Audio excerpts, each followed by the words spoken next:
Bonjour les élèves. Aujourd'hui, je vais terminer la leçon concernant les ondes mécaniques progressives périodiques. Alors, la séance précédente, j'ai présenté ces ondes. On a défini ce que ça veut dire une onde mécanique progressive périodique en disant que si on a tous les points du milieu sont animés d'un mouvement périodique, donc l'onde qui se propage est une onde mécanique progressive périodique. Et on peut créer ces ondes si on dispose d'une source qui a un mouvement vibratoire périodique. Et j'ai pris comme exemple de ces ondes les ondes sinusoïdales. Tout d'abord, on a vu que les ondes mécaniques progressives périodiques se caractérisent par la période ou bien la périodicité temporelle et aussi la périodicité spatiale. Donc pour la périodicité temporelle, j'avais dit que c'est la distance ou bien c'est le temps que met un point du milieu pour avoir le même état vibratoire. Et pour la longueur d'onde, on l'a définie comme étant la distance parcourue par l'onde pendant une période. Et puis on a pris l'exemple des ondes sinusoïdales. Donc une onde sinusoïdale, c'est une onde générée par une source ou bien un vibreur animé d'un mouvement sinusoïdal. Et on a pris l'exemple d'une onde qui se propage le long du corps. Et on a comparé les états vibratoires de deux points. Et on a trouvé que si deux points sont en phase, ça veut dire qu'ils ont le même état vibratoire, ça veut dire le même mouvement. Alors ils sont séparés par une distance qui est égale à la longueur d'onde. Par contre, ces deux points vibrent en opposition de phase et ces points sont successifs. Même chose pour les points qui vibrent en phase, ils doivent être successifs pour que la distance qui les sépare soit égale à la longueur d'onde. Donc si deux points qui vibrent en opposition de phase, ils sont successifs, alors la longueur qui les sépare est égale à demi-longueur d'onde, ça veut dire lambda sur 2. Alors je peux généraliser, ok? Donc d'une façon générale,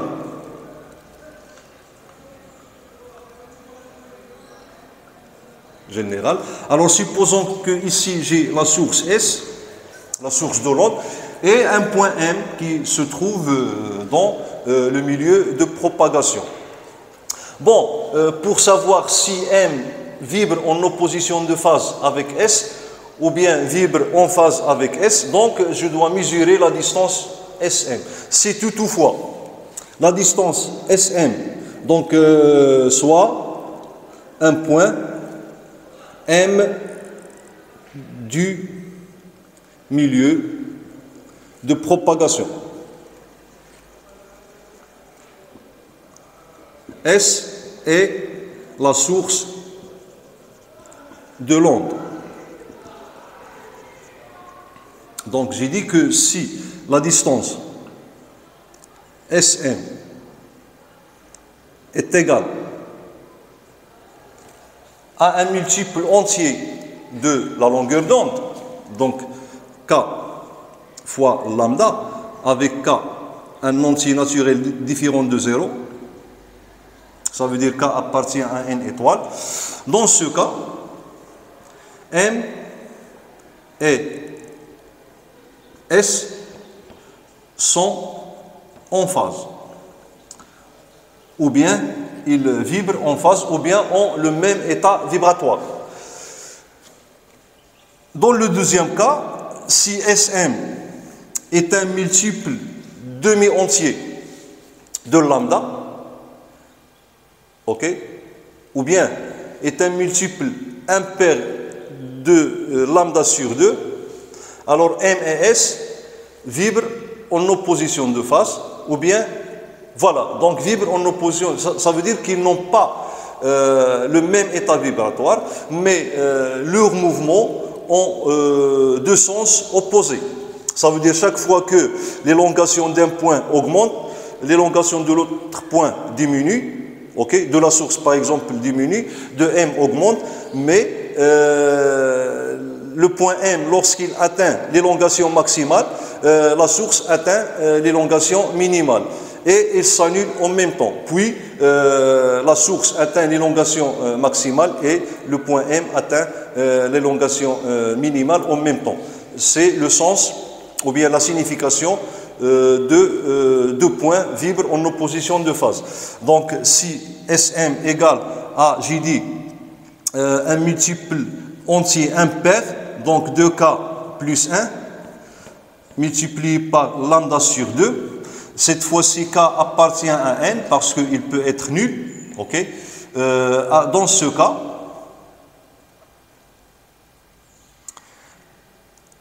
S et M sont en opposition de phase ou bien vibrent en opposition de phase.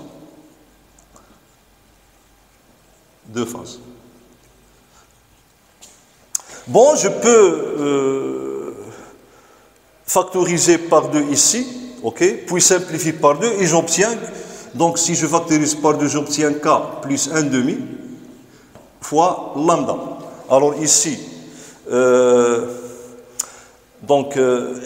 distance SM est un multiple entier impair de la longueur d'onde sur 2, ou bien ici est un multiple demi-entier de lambda, parce que puisque K appartient à N, alors K plus 1 demi est appelé en mathématiques entier, demi-entier, donc 0,5, 1,5, 2,5, donc ce sont des demi-entiers.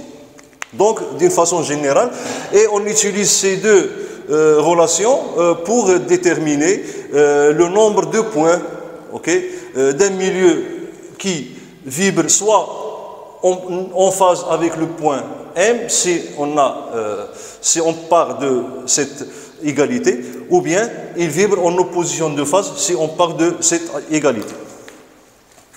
Maintenant, on va passer à la troisième paragraphe et je vais parler d'un phénomène qui arrive aux ondes. Donc on a déjà parlé de la superposition de deux ondes, ça veut dire la composition de deux ondes, et j'ai donné un exemple, mais je n'ai pas donné l'exemple inverse. Ça veut dire si on produit une onde le long d'une corde, ou bien à l'extrémité, à l'une des extrémités de la corde, qui a un sens de l'ébranlement vers le bas, ça veut dire que voilà, donc notre corps, ok. Alors le mouvement de cette extrémité commence vers le bas. Donc j'aurai cette perturbation, ok. Ici, ok. Bon, une autre personne, par exemple, tient ce bout ou bien cette extrémité de la corde par ses mains et il commence son mouvement vers le haut. Donc ainsi, j'aurai cette perturbation. Okay. Voilà, donc cette perturbation, je vais l'appeler par onde 1, ici onde 2. Voilà le sens de la propagation de l'onde en 1 et le sens de la propagation de l'onde en 2. Le sens et direction. Okay. Alors ces deux points, supposons que ces deux ondes vont se croiser au point M. Alors à l'instant où ils se croisent, donc on remarque quoi? On remarque que le point M reste immobile. Ok? Alors le point M, ok? Ici, donc avant la superposition,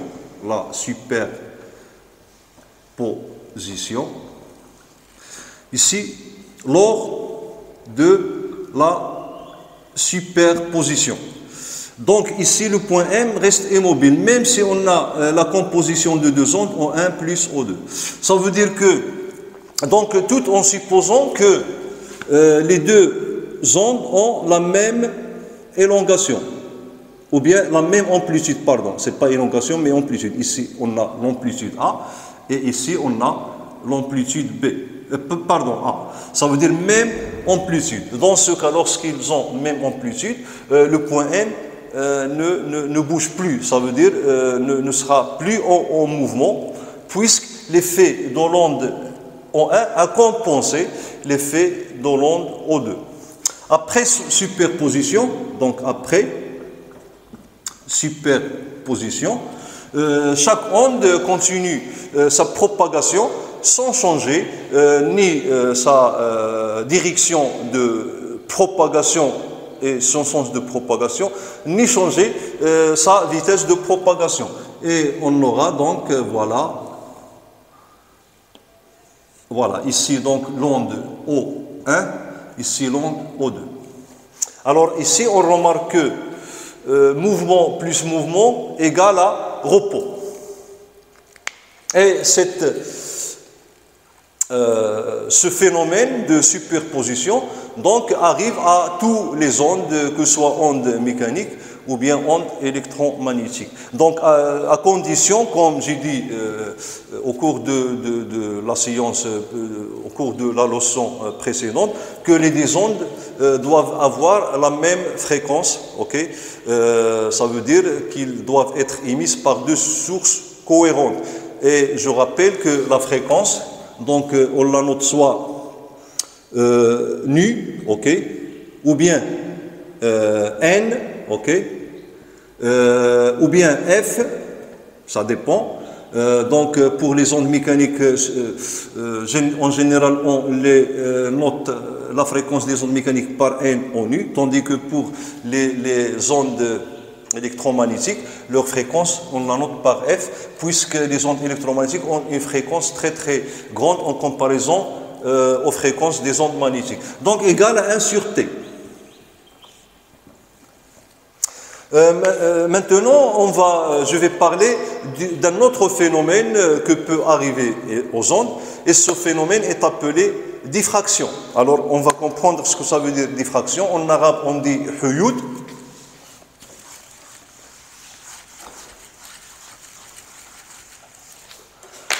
Bon, c'est paragraphe 3. Phénomène de diffraction.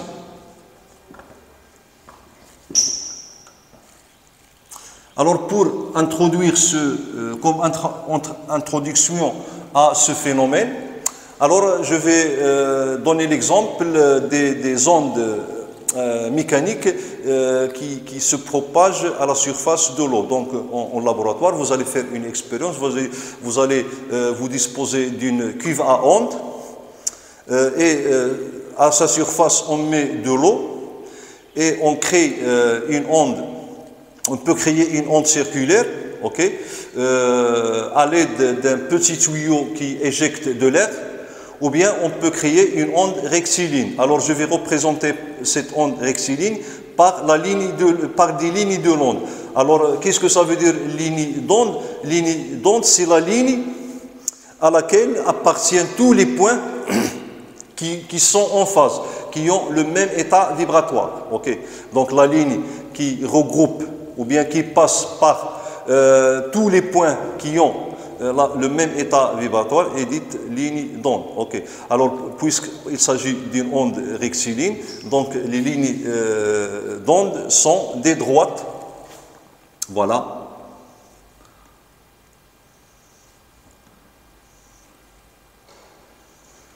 Donc,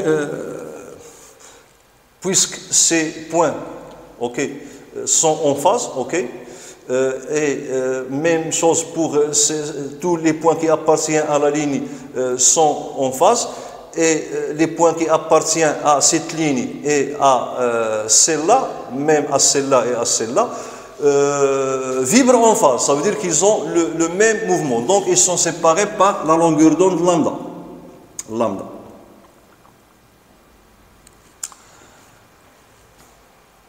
Donc, on met ici, ok, deux plaques de plexiglas, ok, et on laisse une fente entre ces deux plaques, ok. Donc, je vais les tracer en rouge, voilà.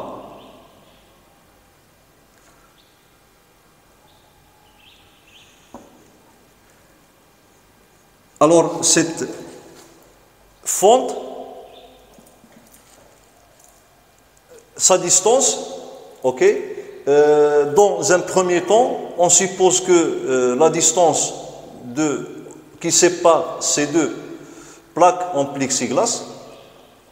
Il représente un obstacle. La largeur ici, elle est supérieure à la longueur d'onde lambda, dans un premier temps. Donc, lambda.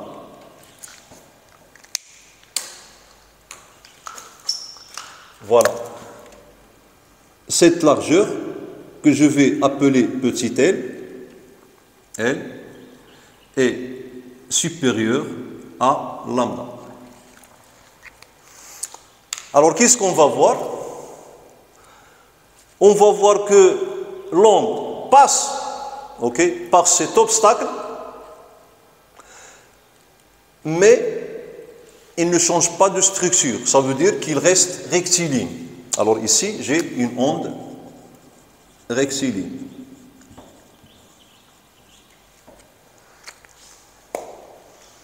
Mais on remarque quoi? On remarque que cet obstacle a limité la propagation de l'onde. Ça veut dire l'onde se propage sur une surface qui a une largeur égale à L. Et voilà la remarque, l'onde donc qui se propage à travers cette fente. Donc, cet obstacle, tout simplement, a limité la propagation de l'onde. Et cette onde est dite onde diaphragmée. Ça veut dire qu'on a limité le milieu, ou bien ce milieu de propagation. Donc onde diaphragmée. Alors, donc, cet obstacle a joué le rôle d'un diaphragme. Alors, le diaphragme, il limite la propagation de l'onde. Mais, si on refait la même expérience, mais cette fois-ci, la largeur de la fente sera à peu près égale ou bien inférieure à la longueur d'onde. Alors, on va remarquer le phénomène suivant. Donc, ici, l'obstacle, tout simplement, comme conclusion, l'obstacle a limité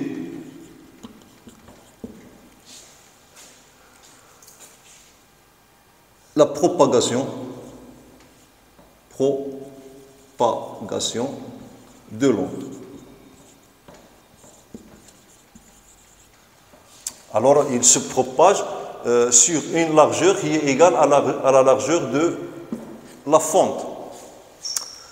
Alors, donc, deuxième expérience, je vais prendre L est à peu près égal à lambda, ou bien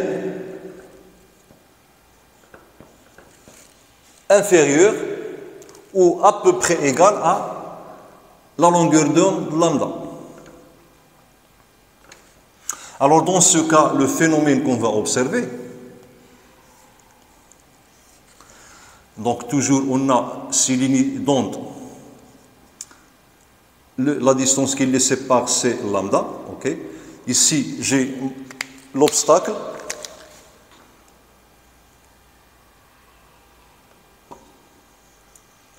et la largeur c'est L. Voilà, L. Donc L, j'ai dit qu'il est inférieur, largement et à peu près égal ou bien inférieur à la longueur d'onde. Alors ce qu'on va voir, on va voir que l'onde, lorsqu'il passe à travers cette fente, elle change de structure. Alors ici, l'onde n'a pas changé de structure. Ici, on a une onde rectiligne. Après passage à travers de la fente, elle a resté rectiligne. Ici, on a une modification de la structure de l'onde. L'onde devient circulaire.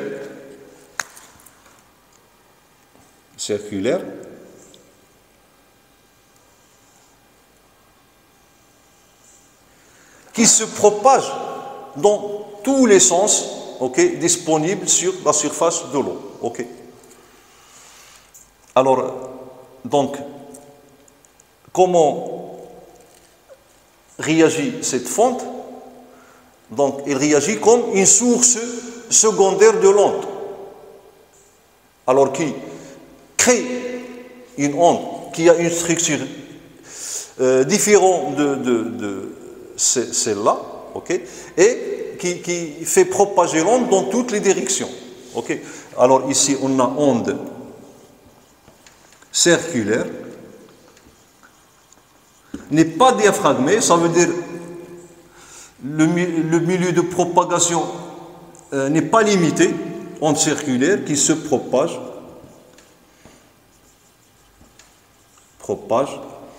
dans toutes les directions, ou bien dans toutes les directions,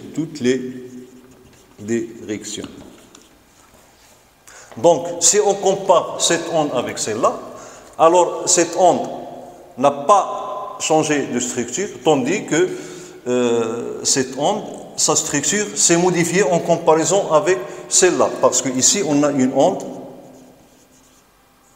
rectiligne. Là, on a onde circulaire. Ici, on a onde rectiligne, on a onde rectiligne. Donc, cette onde, on a dit que c'est une onde diaphragmée. Alors, cette fonte a joué le rôle d'un diaphragme, ou bien l'obstacle a joué le rôle d'un diaphragme. Ok. Donc, la fonte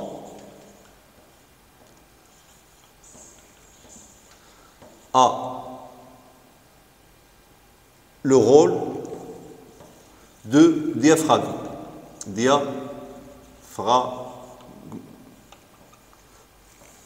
Ici, on a la fonte se comporte comme une source secondaire, ok? Ça veut dire source réelle, donc la fonte se comporte ou bien agit comme une source secondaire, donc se comporte comme une source secondaire.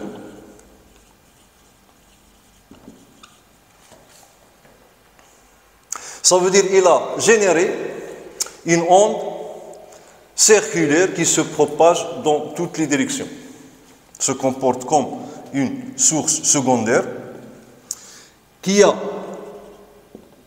modifié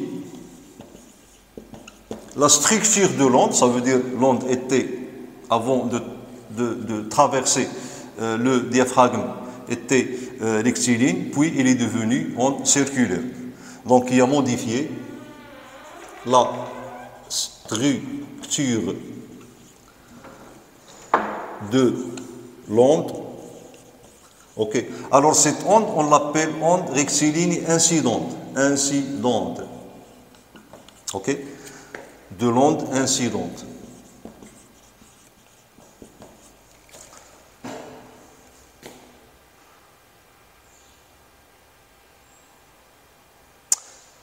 Et l'a fait se propager, ou bien propager, pardon, dans toutes les directions. Okay. Alors donc cette onde, on l'a nommée onde diaphragmée. Alors cette onde est dite onde diffractée.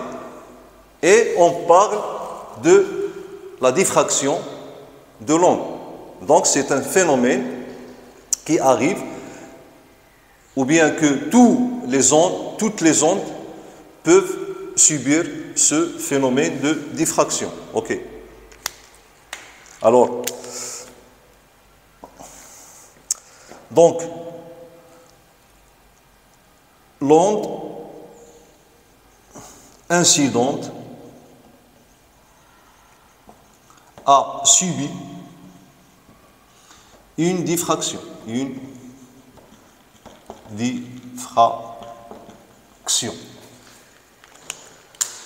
Et cette onde est appelée onde diffractée. Onde diffractée.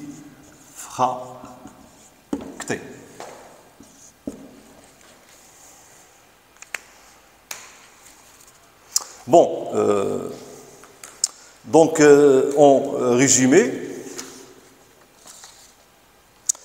qu'est-ce que c'est que la diffraction? Alors, l'onde subit une diffraction lorsqu'il traverse une fente ou bien un trou, ou bien lorsqu'il passe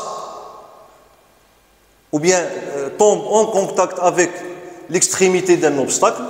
Ok, par exemple, si je refais cette expérience en utilisant une seule plaque de plexiglas, alors j'aurai ce phénomène. Donc voilà la plaque.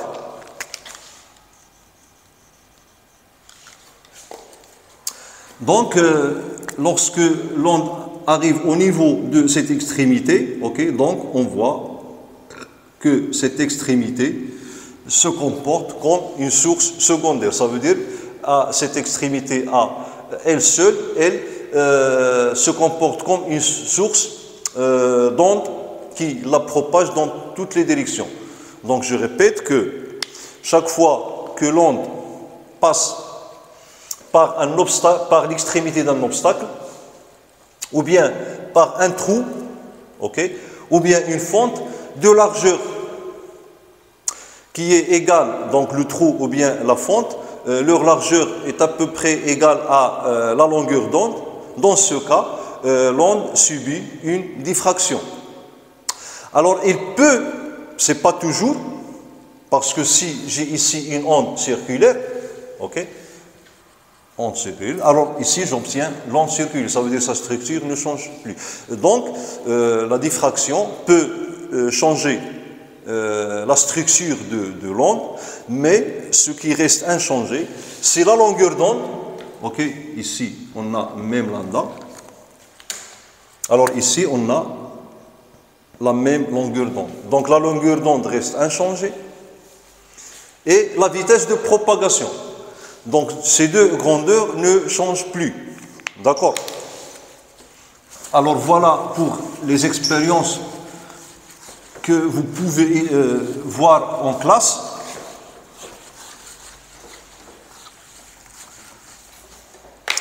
Donc c'était la mise en évidence. Ce qu'on a vu, c'est la mise en évidence de phénomènes de diffraction. Phénomène de diffraction. Ok. Et puis maintenant, je vais parler de diffraction. Voilà.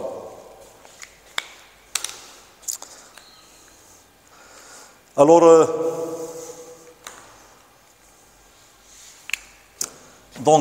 j'ai dit que l'onde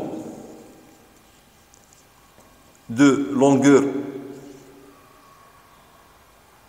d'onde lambda subit une diffraction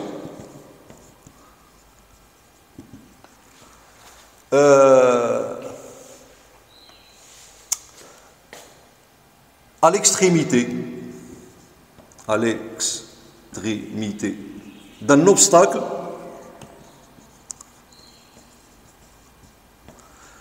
ou au niveau d'un trou ou d'une fente. De largeur, L est à peu près égale à lambda ou L inférieur à lambda.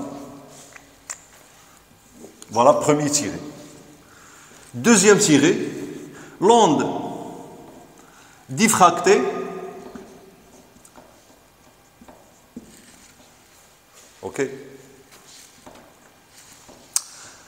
peut changer, c'est pas toujours, peut changer de structure.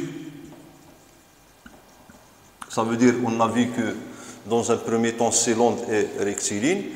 Au niveau de la fente, elle devient circulaire, donc elle a changé sa structure. L'onde diffractée peut changer sa structure, mais sa longueur d'onde, lambda, et sa vitesse de propagation v ne change plus, ou bien ne varie plus, ne change plus.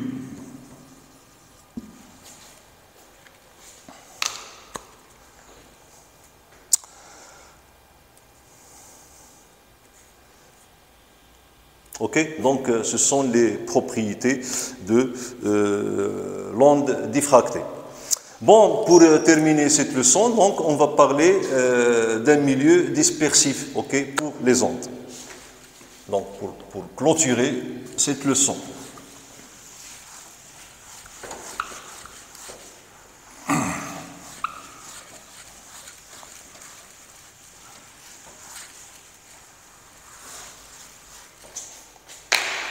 Alors,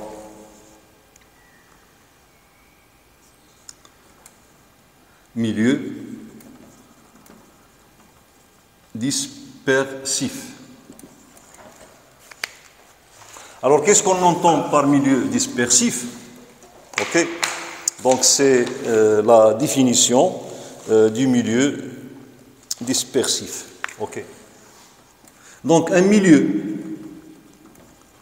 est dispersif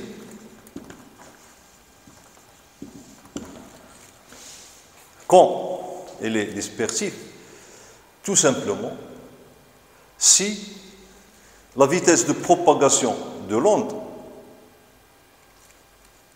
ne dépend pas uniquement de l'élasticité et de l'inertie du milieu et de la température, mais elle dépend d'un autre facteur ou bien d'une autre grandeur qui est la période ou bien la fréquence de la source. Donc si on voit que la vitesse dépend de la fréquence de la source, dans ce cas, on dit que le milieu est dispersif pour les ondes. Ok. Donc un milieu dispersif, si la vitesse de propagation dépend de la fréquence, de la période ou bien la fréquence de la fréquence. Donc qui dit fréquence dit période, de la fréquence de la source qui émet l'onde. Tout simplement. Donc on a vu que la vitesse de propagation dépend de l'élasticité du milieu, de l'inertie du milieu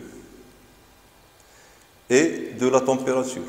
Et si la vitesse dépend aussi de la fréquence, donc le milieu est dit dispersif. Alors, exemple des milieux dispersifs, d'un milieu dispersif, l'eau.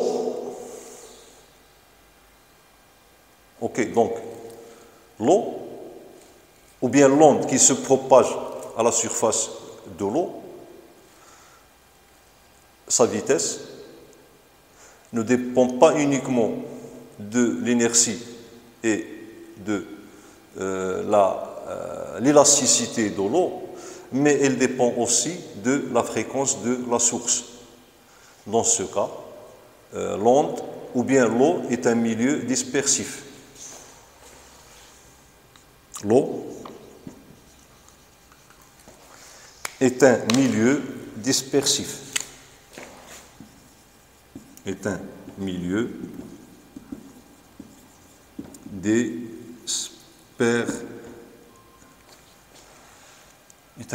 dispersif.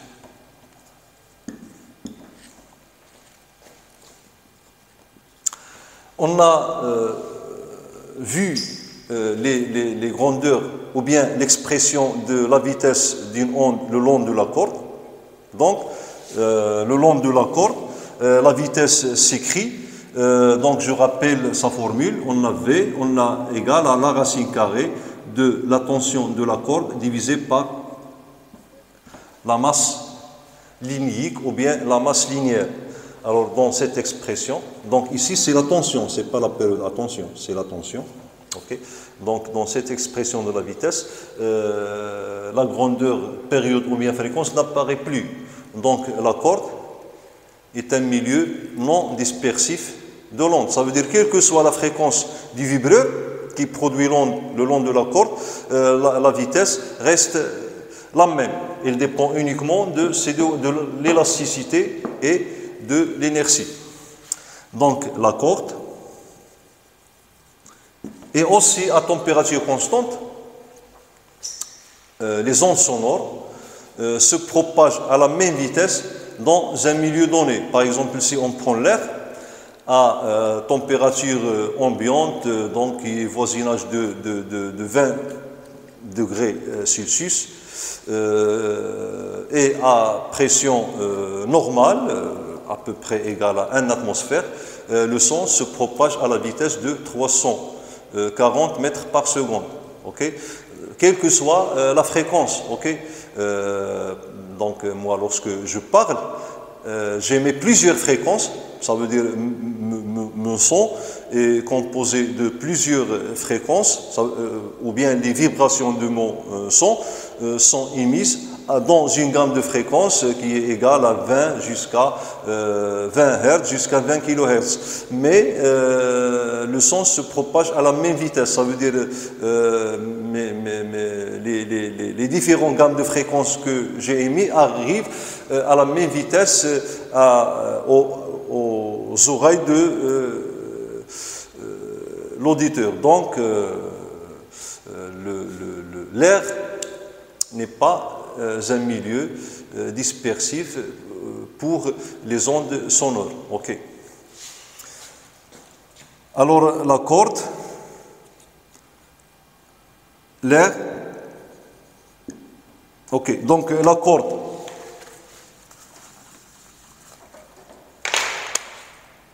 est un milieu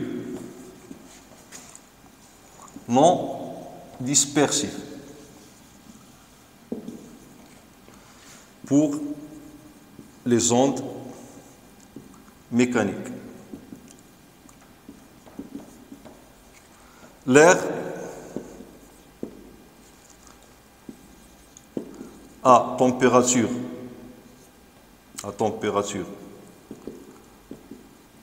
constante n'est pas un milieu dispersif pour les ondes sonores.